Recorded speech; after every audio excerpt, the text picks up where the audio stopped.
Hi, this is Dan Cortopassi of TSG Multimedia, and today I'm reviewing an HO scale ACF 5701 grain hopper from Atlas. These 4-bay covered hoppers were originally built in the 1970s, and many are still on the railroads today. These cars have an MSRP of $29.95. I paid $16 for mine on eBay. The paint is very crisp and even. All of the lettering is legible. One subtle feature of the paint that I like on this car are the reflector stripes along the sill. They're yellow on yellow, so it's a little bit hard to see, but they are there. The car comes with plastic Accumate couplers. The coupler on the A end was high according to the Kadee standards gauge. The car has molded-on grab irons. The end ladders are separately applied. The stirrup steps I thought were a little bit thick, and it would be nice to see them a little bit thinner in profile.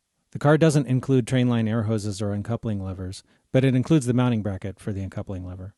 The crossover platforms are solid plastic, not photo-etched as I've seen on some other cars. The brake reservoir and triple valve include plumbing. The roof walk on the top of the car is photo-etched and very nicely done. This is the trough hatch version of the car. Atlas also makes a plastics version with round hatches.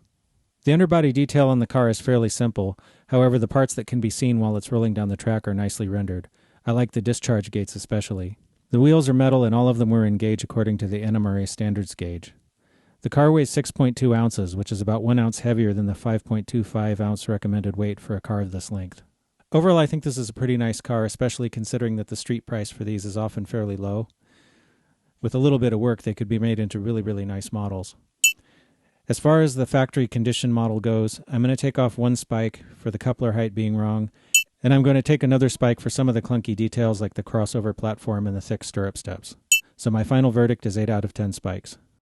If you or your company make a product that you'd like us to review, please drop us a line at reviews@tsgmultimedia.com.